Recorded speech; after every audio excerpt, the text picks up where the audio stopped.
Hello everyone. तो आज हम पढ़ने वाले हैं इलेक्ट्रिसिटी का जितना भाई न्यूमेरिकल पोर्शन है। इस पूरे के पूरे वीडियो में हम न्यूमेरिकल पोर्शन सारा का सारा कवर करेंगे, क्लास 10th चैप्टर इलेक्ट्रिसिटी। तो चलिए शुरू करते हैं। सबसे पहले हम बात करें calculation of charges, current, potential difference and Ohm's law. ये हमारा फर्स्ट स्लॉट होगा जिसमें हम इससे रिलेटेड न्यूमेरिकल क्या करेंगे, सॉल्व करेंगे। तो सबसे पहले जो इंपॉर्टेंट चीज होती है कि इन बेसिक अंडरस्टैंड करना क्या है, ये जो टर्म्स हैं इनको समझना। तो जैसे कैलकुलेशन ऑफ चार्ज के लिए क्या फॉर्मूला इंपॉर्टेंट है, तो सबसे पहला जो फॉर्मूला है वो है Q is equal to NE। ये फॉर्मूला आपको याद रखना है, Q is equal to NE। ये फॉर्मूला आपको याद रखना है, यहाँ पे प्लस और माइनस भी आप लिख सकते हैं, ठीक है। उसके बाद दूसरा फॉर्मूला होता है I is equal to Q by T. I is equal to Q by T, ये करंट का फॉर्मूला होता है। और आपको मालूम है कि यहाँ पे जो Q है, Q की जगह हम NE रख सकते हैं, तो I इज इक्वल टू क्या हो जाता है, NE बाई टी। तो यहां से हम क्या लिख सकते हैं, I को NE बाई टी। अब आप पूछोगे कि ये Q क्या है, तो Q टोटल चार्ज है, Q is the total charge, Q is the total charge. और यहां से जो यहां पे आपको दिख रहा है I क्या है, I है करंट। और यहां पे जो आपको T दिख रहा है, T is the time. Okay, तो इतनी चीजें आपको क्लियर हो गई। यहां पे E आपके सामने दिख रहा है, N क्या हो जाएगा, number of charges, N is the number of charges. अब चार्जेस कितने टाइप के होते हैं, तो दो टाइप के चार्जेस होते हैं, एक तो होता है इलेक्ट्रॉन और दूसरा होता है प्रोटॉन। और यहां से E जो है, E is the fundamental charge, यानी कि E की जो वैल्यू होती है, एक इलेक्ट्रॉन में जो चार्ज की वैल्यू होती है that is 1.6 into 10 to the power minus 19 coulomb. और कूलाम जो होता है चार्ज की यूनिट होती है। उसके बाद पोटेंशियल डिफरेंस, पोटेंशियल डिफरेंस के लिए आपको जो फॉर्मूला याद रखना है वो लिख रखना है, V is equal to W by Q. यहां पे V क्या है, V is the potential, W is work done and Q is the charge. तो यहां पे V क्या है, V इज द पोटेंशियल या पोटेंशियल डिफरेंस, पोटेंशियल डिफरेंस आप लिख सकते हैं। W क्या है, वर्क डन।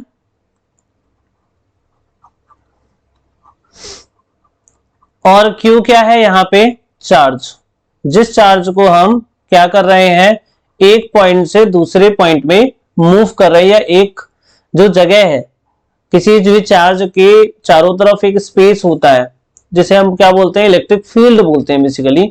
तो उसमें क्या करते हैं हम, एक चार्ज को एक पॉइंट से दूसरे पॉइंट तक लाने में जितना भी वर्क डन करना पड़ता है, वर्क डन पर यूनिट चार्ज ही क्या बोलते हैं, इलेक्ट्रिक पोटेंशियल। तो ये जो बेसिक फॉर्मूले हैं जो यूज होंगे वो आपको याद रखना है। यहां पे क्या लिखा हुआ है, ओम्स लॉ।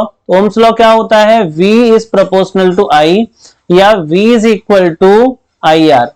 तो ये फॉर्मूला आपको याद रखना है। यहां पे V क्या है, पोटेंशियल डिफरेंस, I क्या है, करंट, और R यहां पे है रेजिस्टेंस। तो यहां पे R क्या है, रेजिस्टेंस। ओके, तो ये फॉर्मूले आप अपनी नोटबुक में नोट कर लीजिए। बढ़ते हैं आगे और देखते हैं कि कौन सा क्वेश्चन है आपके सामने। तो यहां पे है, calculate the number of electron constituting 1 coulomb of charge.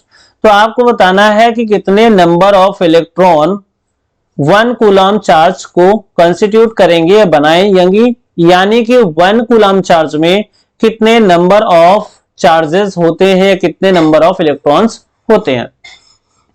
तो यहां पे जो चार्ज दिया है वो कितना है, 1 कूलम, यानी टोटल चार्ज आपको कितना बनाना है, 1 कूलम। नंबर ऑफ इलेक्ट्रॉन्स आपको बताने हैं, और एक इलेक्ट्रॉन में जो चार्ज होता है that is 1.6 into 10 to the power minus 19 coulomb. ठीक है, ये आपके पास गिवन इंफॉर्मेशन है। अब आपको करना क्या है, आपको मालूम है Q is equal to NE। Q आपका कितना है, 1 कूलम। N क्या है, नंबर ऑफ इलेक्ट्रॉन्स, और E क्या है, फंडामेंटल चार्ज, यानी कि इलेक्ट्रॉन में जितना भी चार्ज है। अब हमें बस Q is equal to NE, ये जो फॉर्मूला है इसी में वैल्यू पुट करनी है। तो Q कितना है 1 है तो 1 रख लिया। N हमें फाइंड आउट करना ही है। E कितना है तो E यहाँ पे देखो मैंने आपके सामने लिखा है 1.6 इंटू 10⁻⁻19 कूलम। यहां से हमें N की वैल्यू फाइंड आउट करनी है।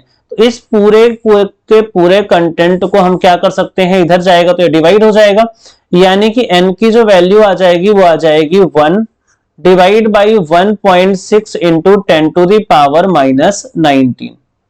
ये क्या आ गया, ये N आ गया, नंबर ऑफ चार्जेस। फर्दर अगर आप इसको सॉल्व कर लोगे तो जो N की वैल्यू आपके पास आएगी, N की वैल्यू कितनी होगी, तो ये 10⁻⁻19 है और ये ऊपर जाएगा तो ये हो जाएगा 10⁻+19 डिवाइड बाई 1.6। तो यहां से N की अगेन जो वैल्यू आएगी, अगर मैं इसको 10⁻19 को लिखूं 10 इंटू 10⁻18 डिवाइड बाई क्या हो जाएगा 1.6। अब देखो 10 डिवाइड बाई 1.6 है, यानी कि इसको अगर सिंप्लीफाई करो आप तो ये जो आ जाता है ये आ जाता है 6.25 into 10⁻18। So these are the number of charges that constitute 1 coulomb of the charge. So I hope कि ये समझ में आया होगा। अगर यहां पे आपको कंफ्यूजन है 10 डिवाइड बाई 1.6 तो यहां पे मैं इसको सॉल्व कर देता हूं। देखो यहां पे ये 10 है डिवाइड बाई 1.6 है, अगर मैं 10 से ऊपर और नीचे मल्टीप्लाई कर दूं तो ये हो जाएगा 100, ये हो जाएगा आपका 100 और ये हो जाएगा आपका 16। अगर मैं इसको डिवाइड करूं 4 से तो ये 4 4 16 और ये कितना आ गया 25, और 25 को किससे डिवाइड करना है हमें 4 से, तो 4 से किया तो 6 टाइम में कितना आ गया 24, 1 आया, पॉइंट लगाया यहां पे 0 आया तो 4 2 8, फिर से 2 आया, पॉइंट लगा हुआ है, एक 0 और ले सकते हैं तो 4 5 25, तो यहां से 6.25 आपका आ चुका है।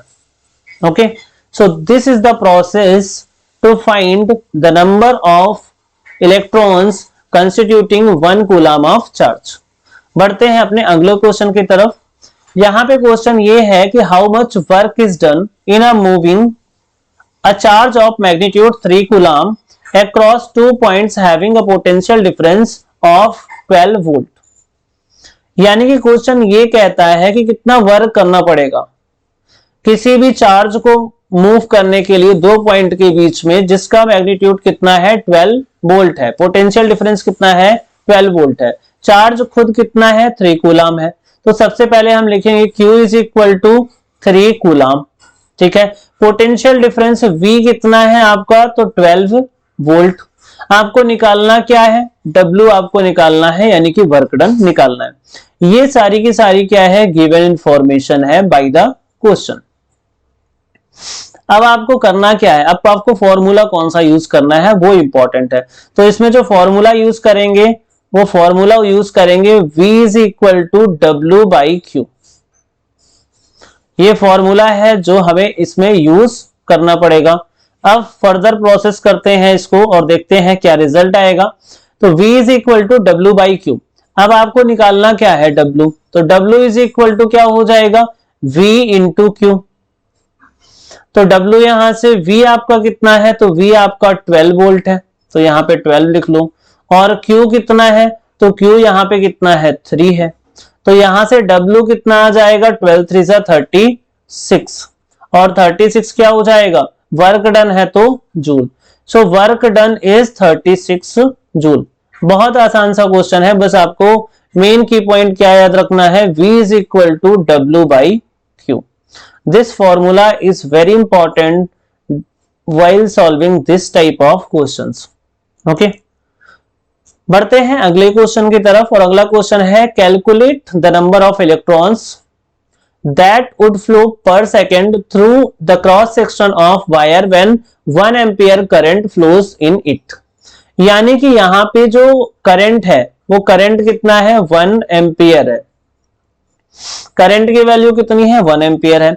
आपसे पूछा है कि पर सेकेंड यानी कि हर सेकेंड, यानी टाइम कितना है 1 सेकेंड है हर सेकेंड, कितने नंबर ऑफ चार्जेस फ्लो होंगे किसी भी पर्टिकुलर क्रॉस सेक्शन से। और आपको जो ई है, ई मालूम है वो कितना होता है आपका, ई होता है 1.6 इंटू 10⁻⁻19 कूलम। ये क्या है, किसी भी इलेक्ट्रॉन में चार्ज है। अब आपको भी मालूम है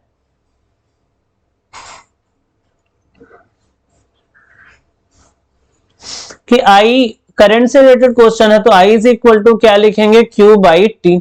और Q क्या होता है, एन ई बाई टी। तो यहां से I इज इक्वल टू क्या हो जाएगा, एन ई बाई टी। ये हो गया। अब हमें निकालना क्या है, हमें नंबर ऑफ इलेक्ट्रॉन निकालना है। तो N इज इक्वल टू क्या हो गया, I into T divide by E. अगर यहां से हमें N फाइंड आउट करना पड़ेगा, I into T divide by E. तो यहां से आपके सामने क्या आ जाएगा, देखो N is equal to current कितना है, 1 है, और टाइम भी क्या है, 1 है, डिवाइड बाई ई की वैल्यू कितनी है, 1.6 इंटू 10⁻⁻19 कूलम। यानी कि नंबर ऑफ इलेक्ट्रॉन क्या हो गया, 1 डिवाइड बाई 1.6 इंटू 10⁻⁻19 कूलम। और यहां पे आप देखो हमने n की जो वैल्यू अभी कुछ देर पहले निकाली थी, इस टाइप का जो क्वेश्चन आया था, पहला ही क्वेश्चन था, तो इसमें जो सॉल्व करने पे रिजल्ट कितना आ रहा था, 6.25 into 10⁻18। These are the number of electron moving in this question. So I hope कि ये क्वेश्चन भी आपको क्लियर हुआ होगा। बढ़ते हैं अपने अगले क्वेश्चन की तरफ। और यहां पे देखो, how much current will an electric heater coil draws from 220 volt source if the resistance of heater is 100 ohm। तो यहां पे आपको एक बहुत ही सिंपल क्वेश्चन है, आप देखो यहां पे क्या है। तो यहां पे आपको V कितना दे रखा है, 220 वोल्ट, ये है V। और रेजिस्टेंस कितना है, रेजिस्टेंस है आपका 100 ओम। और आपसे पूछा है how much current will flow, यानी कि I की वैल्यू आपसे पूछी है। और ओम्स लॉ क्या आपको रिलेशन देता है, ओम्स लॉ से हमें मालूम है V is equal to I R. ये ओम्स लॉ से हमें मालूम है V इज इक्वल टू क्या होता है, आई आर। V की वैल्यू कितनी है, तो V की वैल्यू है 220। और यहाँ पे I की वैल्यू हमें फाइंड आउट करनी है, रेजिस्टेंस कितना है, 100। तो यहां से I की वैल्यू कितनी आ जाएगी, 220 डिवाइड बाई 100। तो यहां से ये जीरो कैंसिल आउट हो गया। तो यहां से जो करंट की वैल्यू आ जाएगी वो कितनी आ जाएगी, 22/10। और इसको हम सॉल्व करेंगे तो क्या लिख सकते हैं, 2.2 ampere. So this is the value of current will an electric heater draws. Okay, बहुत ही सिंपल सा क्वेश्चन है। आई होप कि इस क्वेश्चन में आपको कोई भी दिक्कत नहीं होगी, बस आपको याद रखना है V is equal to I R. बढ़ते हैं अपने अगले क्वेश्चन की तरफ। यहां पे क्वेश्चन है, a wire of given material having length L and area A। कोई भी एक वायर है, जैसे समझो ये एक कोई वायर है, ठीक है, ये वायर है और ये जो है इसका क्रॉस सेक्शनल एरिया है और ये A है, और ये क्या है, इस वायर का क्या है, लेंथ है। और किसी भी मटेरियल से बना है तो रो क्या है, इसकी रेजिस्टिविटी है। ठीक है, तो रेजिस्टेंस कितना है, 4 ओम। तो रेजिस्टेंस इज इक्वल टू क्या होता है, रो एल बाई ए। और रो एल बाई ए की जो वैल्यू है वो कितनी है, 4 ओम। इतना आपको क्लियर है। आगे क्या बोल रहा है, what would be the resistance of another wire of same material. तो दूसरा एक वायर है जो सेम मटेरियल का है। सेम मटेरियल का होने का मतलब है कि उसकी रेजिस्टिविटी क्या है, सेम है। तो रेजिस्टिविटी क्या है, सेम है। और इसमें जो लेंथ है इसकी एल डैश, वो कितनी है, L by 2। And area of cross section is 2a, यानी कि नया एरिया जो है वो कितना है, 2a है। और मटेरियल क्या है, सेम है, रो है। तो इसका अगर आप रेजिस्टेंस निकालो तो ये भी क्या होगा, rho L dash divide by A dash. क्या रेजिस्टेंस क्या होता है, बेसिकली रो एल बाई ए। तो यहां पे लेंथ क्या है, एल डैश, और एरिया क्या है, ए डैश। तो आर इज इक्वल टू, देखो यहां पे रो तो रो ही है, एल डैश की जगह पे आप क्या रख सकते हो, एल बाई 2। और यहाँ पे एरिया क्या है, वो भी क्या है, 2a है। ठीक है, तो हमने क्या कर दी, एल डैश की वैल्यू रख दी, ए डैश की वैल्यू रख दी। यहां से जो आर की वैल्यू है इसको आर डैश आप लिख लो तो अधिक बेटर होगा, आर डैश। ठीक है, आर डैश। यहाँ पे अगर मैं इसको सॉल्व करूं तो ये 1/4 लिख सकता हूं और रो एल बाई ए लिख सकता हूं। और रो एल बाई ए की जो ये वैल्यू है यहाँ पे देखो कितना है, 4 ओम।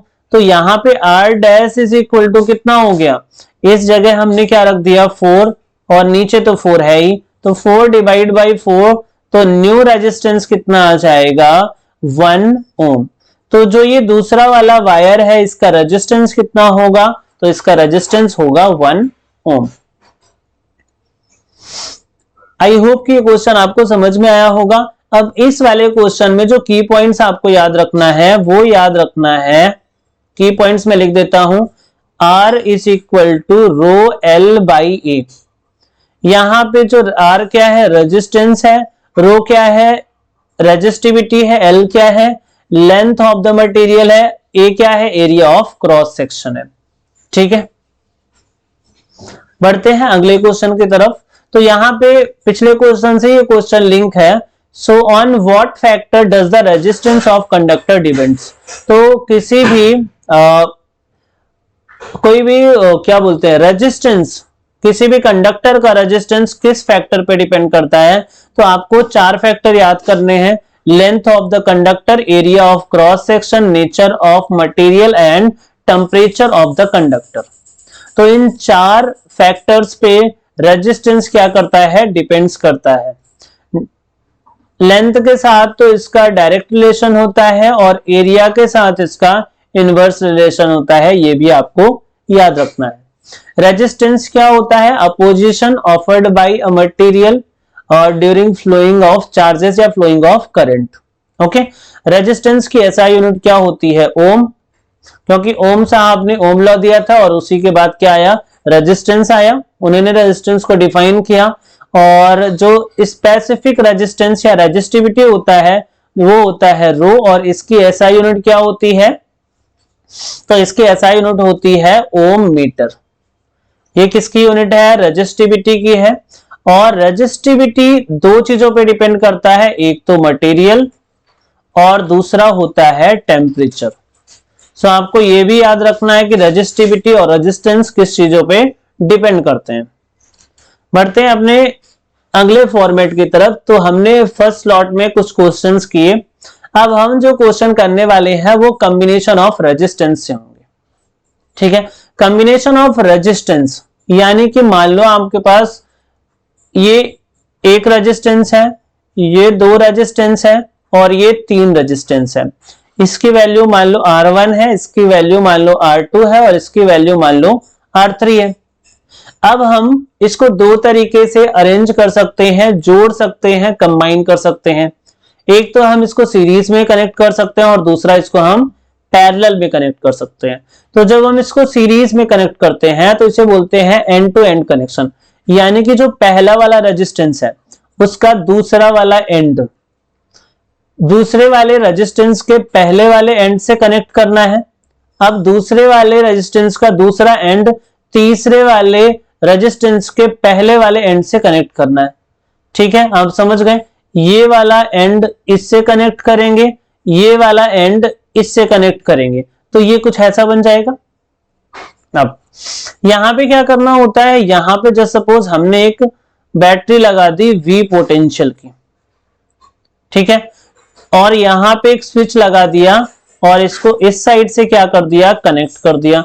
यहां पे मैंने जैसे ही स्विच क्या किया, ऑन किया, तो ये क्या होगा, यहां से करंट निकल के बाहर आएगा। जस्ट सपोज करंट की वैल्यू क्या है, I है, तो ये I करंट R1 में भी जाएगा, I करंट R2 में भी जाएगा और I करंट क्या जाएगा, R3 में भी जाएगा। यानी कि through out the circuit current क्या रहेगा, कांस्टेंट रहेगा। यानी कि इस पर्टिकुलर केस में जो करंट है थ्रू आउट द सर्किट क्या रहेगा, कांस्टेंट रहेगा। और R1 के करस्पॉन्डिंग जो पोटेंशियल है उसको कंसीडर कर लो V1, और R2 के करस्पॉन्डिंग पोटेंशियल है V2, और R3 के करस्पॉन्डिंग जो पोटेंशियल है उसको आप कंसीडर कर लो V3। तो यहां से जो V की वैल्यू होगी वो V1 plus V2 plus V3 होगी, ये आपको याद रखना है। इसके करेस्पॉन्डिंग यहाँ पे जो रेजिस्टेंस आता है, net resistance, that is R is equal to R1 plus R2 plus R3।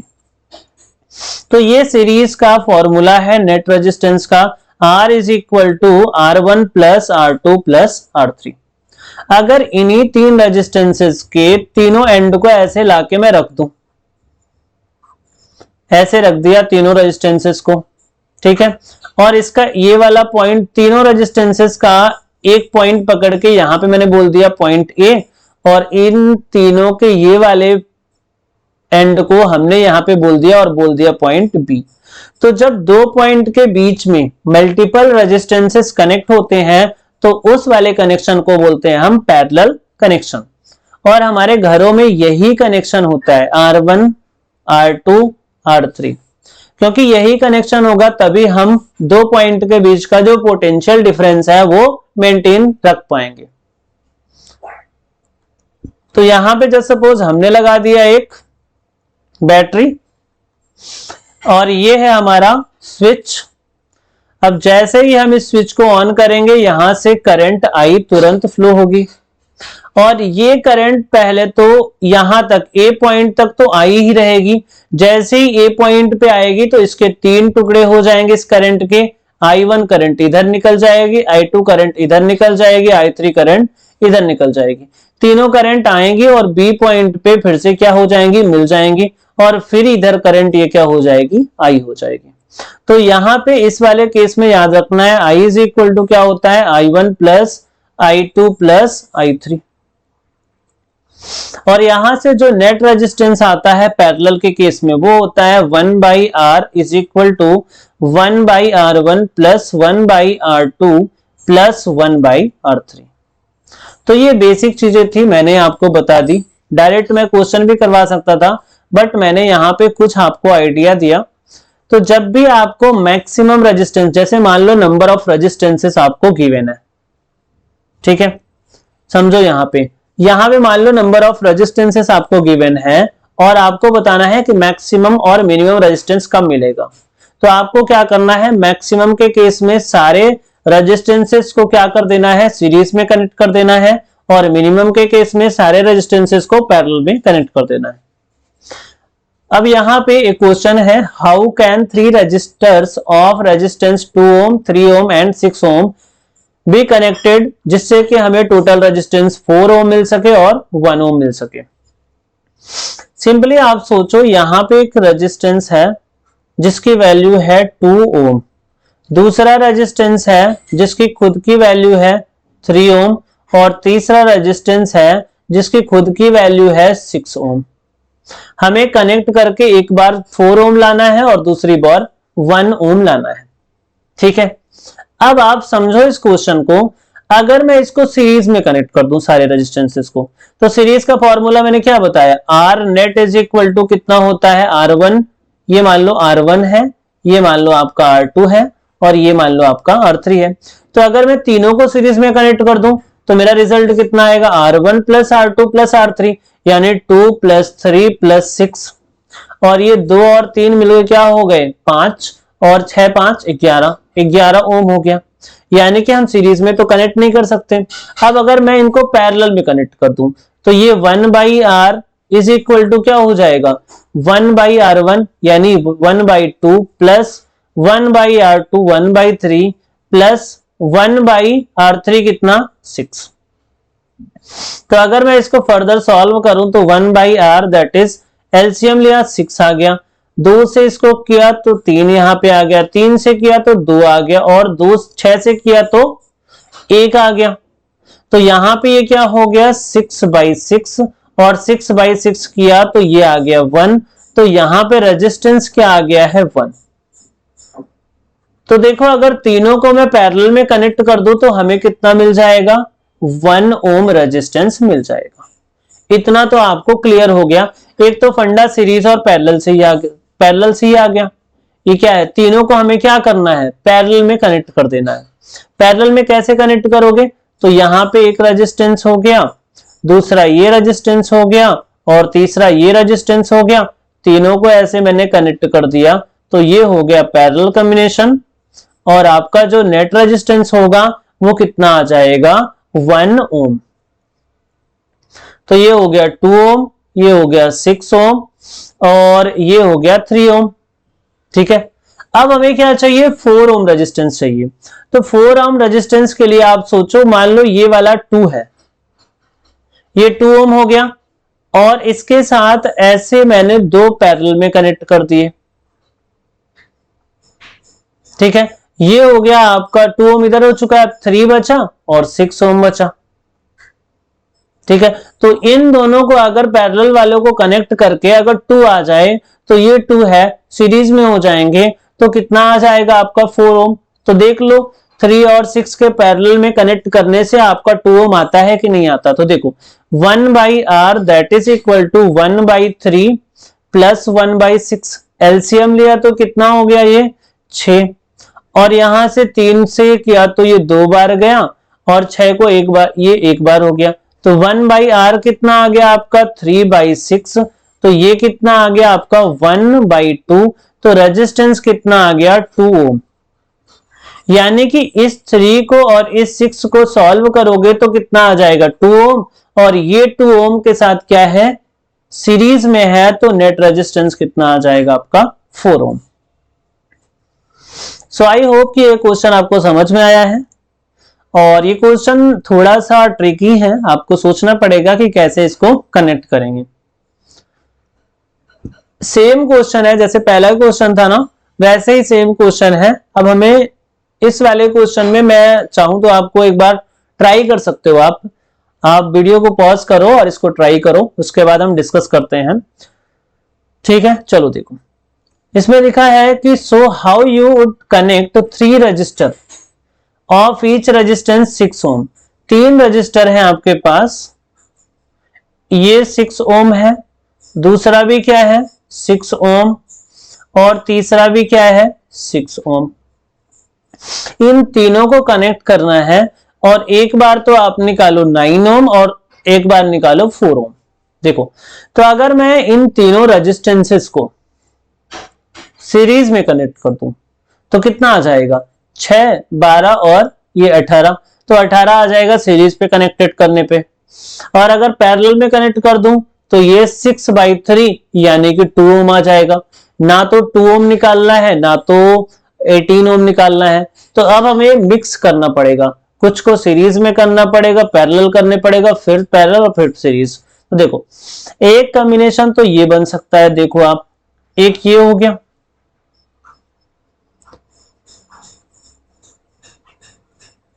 ध्यान से देखो आप, एक तो ये कॉम्बिनेशन है, ये हो गया आपका 6 ओम, ये भी हो गया आपका 6 ओम, ये भी हो गया आपका 6 ओम।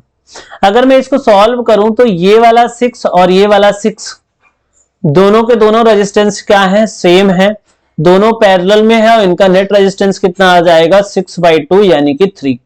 यानी कि इन दोनों को सॉल्व करने पे देखो, इसको अगर हम पैरेलल में यहां पे सॉल्व करते हैं तो हमारा आ जाएगा कितना 3, और ये जो है 6 ओम, और ये जो आया है आपका 3 ओम, तो ये आर नेट कितना हो जाएगा आपका 6 और 3 कितना हो जाएगा 9 ओम, क्योंकि ये किस में है, सीरीज में। ठीक है, तो एक तो आप ऐसे इसको कनेक्ट कर सकते हो। पहला तो ये तरीका हो गया कनेक्ट करने का, जिसमें आपका नेट रेजिस्टेंस कितना आ जाएगा 9 ओम। दूसरा तरीका क्या है, अब हमें क्या करना है, दो को सीरीज में कनेक्ट कर देते हैं, और बचा तीसरा रेजिस्टेंस, इसके साथ क्या कर देते हैं, पैरेलल में कनेक्ट कर देते हैं। ठीक है, तो ये 6 ओम, ये 6 ओम और ये 6 ओम। अब अगर इसको सॉल्व करें तो ये वाला 6 ओम, ये वाला 6 ओम किस में है, सीरीज में है, तो ये तो कितना हो गया आपका 12 ओम, और नीचे क्या है 6 ओम। अब 12 और 6 का देख लो कितना आ रहा है, तो 1/r, ये दोनों क्या है, पैरेलल में है। देखो, पहले तो ये वाला करना है, इससे ये आया, और इधर b के केस में पहले ऐसे, और इसको ऐसे सॉल्व करोगे तो 1/r that is 1/6 plus 1/12, LCM आया 12, 6 से कितनी बार, 2 बार, और 12 से 1 बार, तो यानी कि ये कितना आ गया 3/12, और 3 को डिवाइड किया तो 1/4, तो यहां से नेट रेजिस्टेंस कितना आ गया 4 ओम। तो ये बी पार्ट भी क्या हो गया आपका सॉल्व हो गया। अगर ये वीडियो मतलब ये क्वेश्चन समझ में नहीं आया, थोड़ा सा रिवर्स करके आप इस वीडियो को देख सकते हो। बढ़ते हैं अपने अगले क्वेश्चन की तरफ। यहां पे पूछा है what is the highest and lowest total resistance that can be secured by combination of 4 coils of resistance 4 ohm, 8 ohm, 12 ohm और 24 ohm। देखो 4 रेजिस्टेंसेस हैं, एक तो है आपका 4 ओम, दूसरा है आपका 8 ओम, तीसरा है आपका 12 ओम, और चौथा है आपका कितना 24 ओम। ये 4 रेजिस्टेंसेस हैं। मैक्सिमम मतलब हाईएस्ट एंड लोएस्ट रेजिस्टेंस आपको फाइंड आउट करना है। तो जब भी आपको हाईएस्ट निकालना हो, हाईएस्ट, तो मैक्सिमम या हाईएस्ट रेजिस्टेंस के लिए क्या करते हैं हम, सीरीज में कनेक्ट करते हैं। तो मैक्सिमम रेजिस्टेंस कितना आ जाएगा, मान लो R1 क्या है मैक्सिमम है, तो सीरीज में कनेक्ट कर दो तो ये हो गया R1 plus R2 plus R3 plus R4। तो ये हो गया मान लो आपका R1, ये हो गया R2, ये हो गया R3 और ये हो गया R4। तो हमने क्या कनेक्ट कर दिया, सीरीज में कनेक्ट कर दिया। और जैसे ही सीरीज में आप कनेक्ट करोगे सारे रेजिस्टेंसेस को, तो आपको क्या मिलेगा, हाईएस्ट रेजिस्टेंस। तो ये हो गया 4 और 8 को, तो ये तो हो गया 12, और ये 12 और ये 24, ये 12 और 12 मिलकर 24 हो गए, और ये 24 मिलकर कितना हो गया 48 ओम। तो यहां से जो हाईएस्ट रेजिस्टेंस आ गया वो आ गया आपका 48 ओम। जब भी आपको लोएस्ट रेजिस्टेंस निकालना हो, कौन सा लोएस्ट रेजिस्टेंस निकालना हो, उस कंडीशन में आपको मिनिमम रेजिस्टेंस अगर चाहिए, तो इस कंडीशन में आप सारे रेजिस्टेंसेस को क्या कनेक्ट कर दो, पैरेलल में कनेक्ट कर दो। तो मानो आप इन चारों को आप पैरेलल में कनेक्ट करोगे तो 1/R is equal to 1/R1, R1 कितना 4, 1/R2, R2 कितना 8, 1/R3, R3 कितना 12, और 1/R4 कितना 1/24। अब आप देखो इसका एलसीएम कितना आता है, तो एलसीएम देखो तो 48 इसका एलसीएम आ जाएगा, कितना आ जाएगा 48। तो 1/R, अगर 48 एलसीएम आ गया आपका, तो 4 से अगर डिवाइड करोगे तो ये तो आ जाएगा 12, 12 चौक 48 होता है ना, तो ये तो आ गया 12।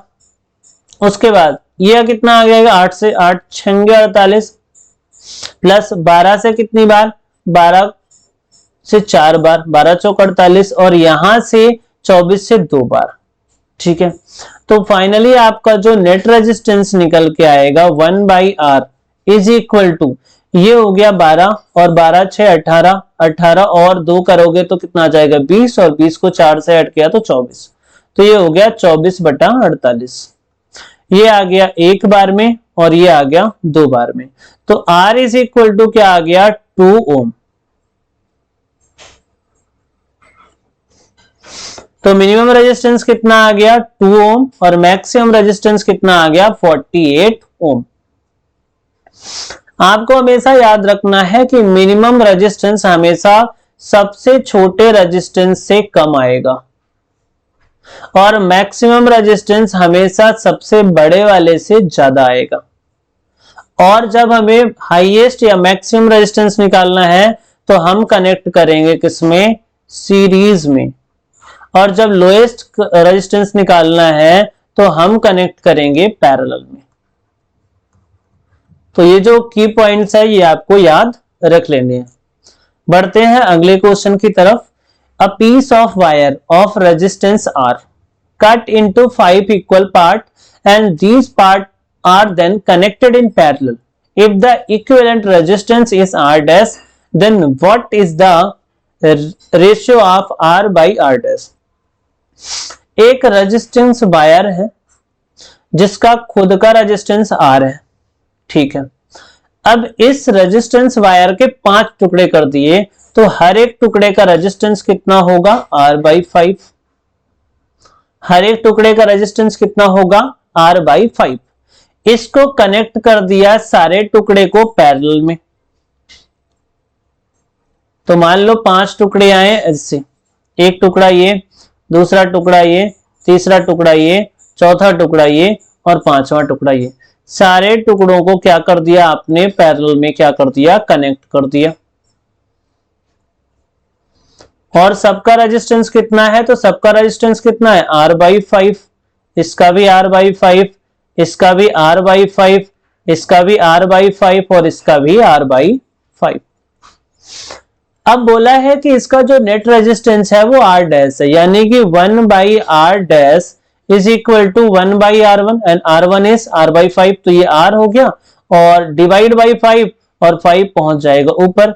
ऐसे ही कितनी बार होगा, 5 बार।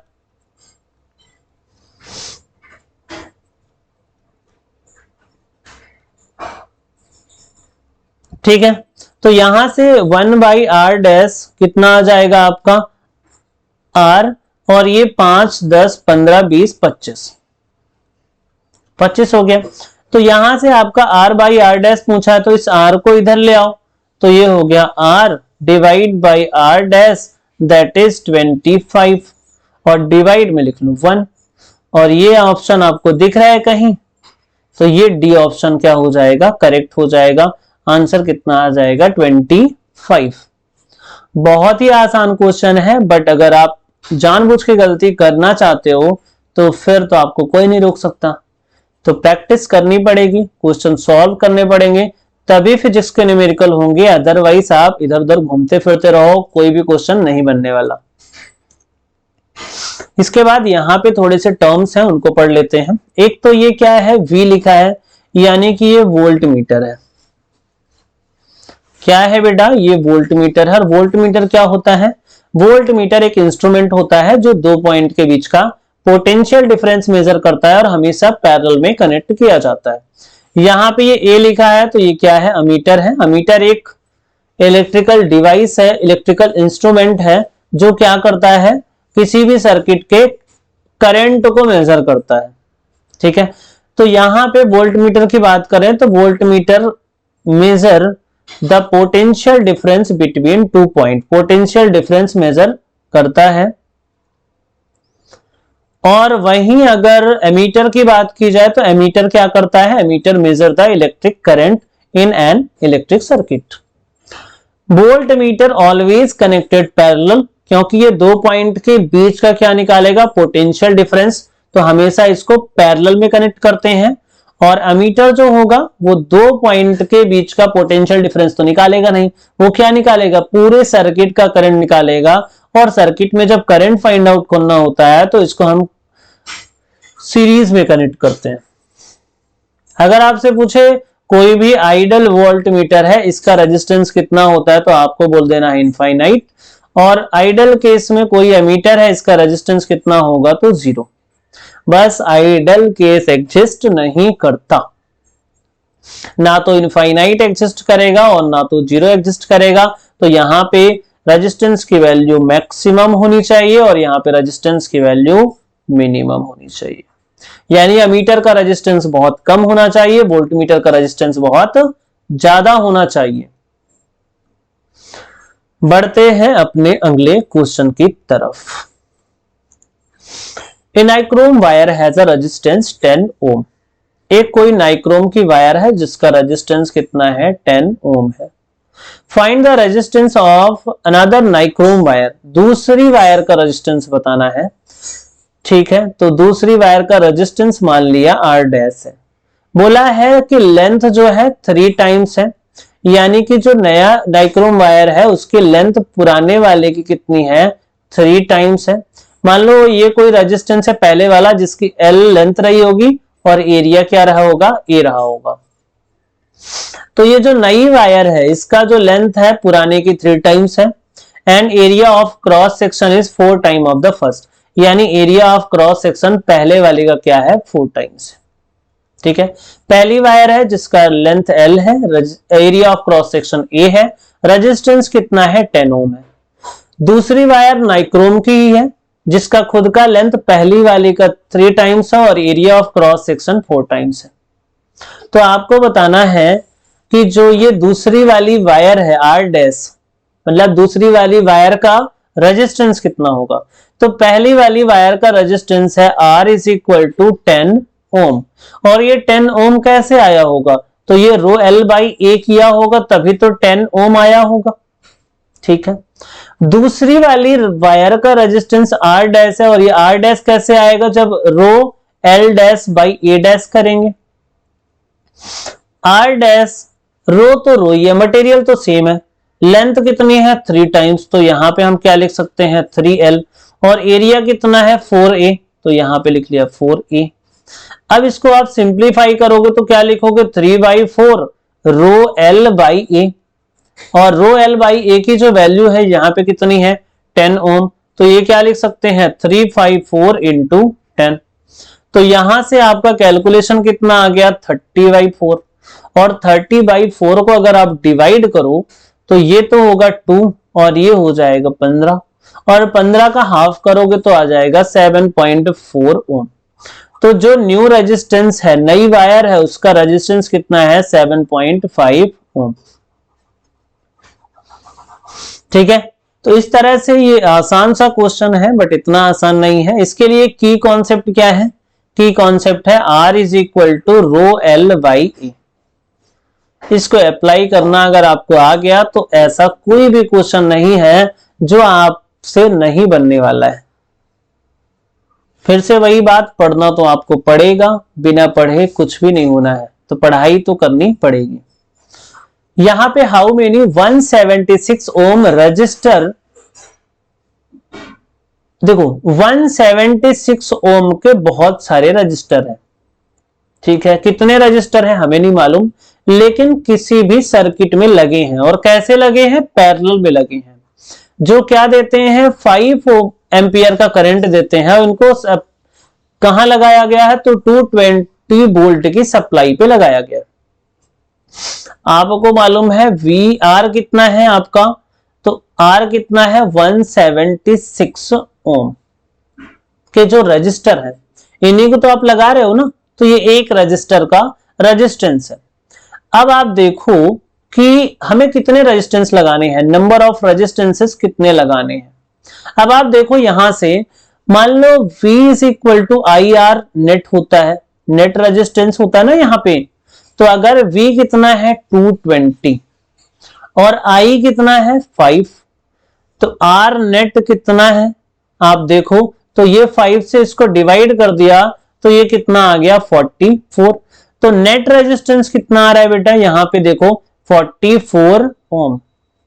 यानी कि आपसे ये कह रहा है कि 176 के कितने पैरेलल में कनेक्ट कर दो कि उसका नेट रेजिस्टेंस कितना हो 44 ओम। तो मान लिया हमने n कनेक्ट कर दिया, तो 176 डिवाइड बाई n, ये कितना आना चाहिए 44, तो n की वैल्यू कितनी आ गई 176 डिवाइड बाई 44, ये कैंसिल आउट होगा तो ये कितना आ जाएगा 4। तो नंबर ऑफ रेजिस्टेंस कितने आ जाएंगे 4, यानी कि 4 रेजिस्टेंस से आपका काम बन जाएगा। ओके, सो यहां पे लेते हैं थोड़ा सा 5 मिनट का ब्रेक।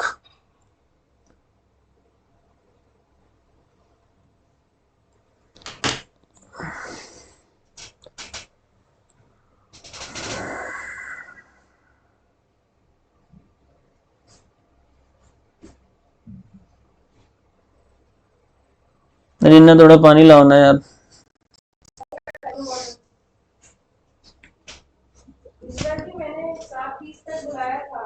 टाइम कितना है, टाइम कितना है,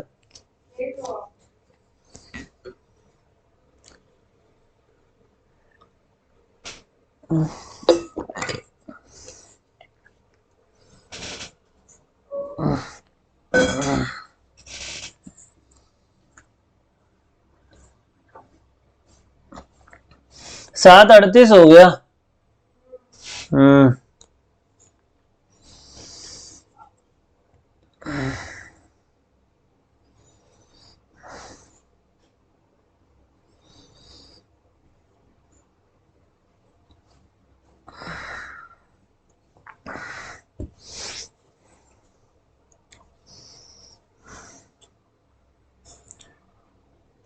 तो कंटिन्यू करते हैं आगे के क्वेश्चन। यहां पे देखो एक सर्किट है जिसमें नेट रेजिस्टेंस फाइंड आउट करना है। तो यहां पे आप देखो इसको बहुत ढंग से देखो, इसमें ये तो आर है। आप इस टाइप के क्वेश्चन में मान लो यहां से करंट फ्लो करे तो कुछ करंट इधर जाएगी, कुछ करंट इधर जाएगी, कुछ करंट इधर जाएगी। ये जो करंट इधर जा रही है इस डायरेक्शन में, यही करंट इसमें आएगी, यानी कि ये वाला आर और ये वाला आर क्या है, सीरीज में है।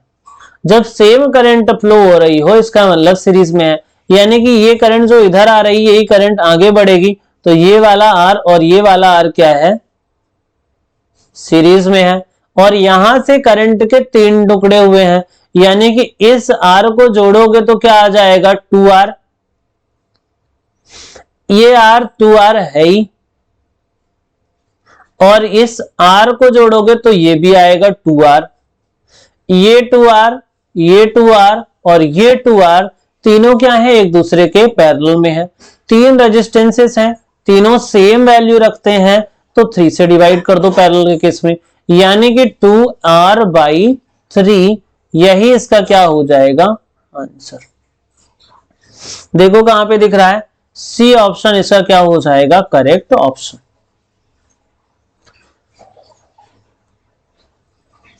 अब यहां पे एक क्वेश्चन देखो, एक इलेक्ट्रिक लैंप है जिसका खुद का रेजिस्टेंस कितना है, 20 ओम है, और एक कंडक्टर है जिसका रेजिस्टेंस है 4 ओम। इसको कनेक्ट किया है 6 वोल्ट की बैटरी के साथ, ठीक है। तो सबसे पहले बताना है टोटल रेजिस्टेंस, फिर पोटेंशियल डिफरेंस, फिर current through the circuit, circuit में कितना करंट फ्लो हो रहा है, और पोटेंशियल अक्रॉस इलेक्ट्रिक लैंप और कंडक्टर। ये आपके एनसीईआरटी का क्वेश्चन है। यहां पे इसमें देखो डायग्राम में, ये एक बल्ब है, देखो यहां पे ये क्या है, एक बल्ब है, यानी ये लैंप है, इलेक्ट्रिक लैंप, जिसका खुद का रेजिस्टेंस कितना है, 20 ओम। तो यहां पे लिख लो ये 20 ओम है भाई साहब। ये एक रजिस्टर है जिसका खुद का रेजिस्टेंस है 4 ओम, तो यहां पे 4 ओम हो गया। बैटरी है जिसका पोटेंशियल क्या है, 6 वोल्ट। तो क्या पूछा है, इसमें फ्लो होने वाला एक तो करंट बताओ, दूसरा इसका नेट रेजिस्टेंस बताओ, और तीसरा कंडक्टर के अक्रॉस पोटेंशियल और लैंप के अक्रॉस पोटेंशियल, ये आपको बताना है। ठीक है, चलो भाई निकालते हैं। कैसे निकालेंगे, तो आपको आर नेट बताना है, और आपको यहां पे दिख रहा है कि दोनों के दोनों सीरीज में है, तो यानी 4 + 20, सो यहां से आ गया आपका 24 ohm, that is the net resistance. अगर आपको करंट निकालना है तो V = IR, तो यहां से I = क्या हो जाएगा, V/R। V कितना है आपका, तो V है 6, R कितना है 24, तो इसको डिवाइड किया तो ये आ गया 1/4, तो यहां से 1/4 होता है 0.25 एम्पियर।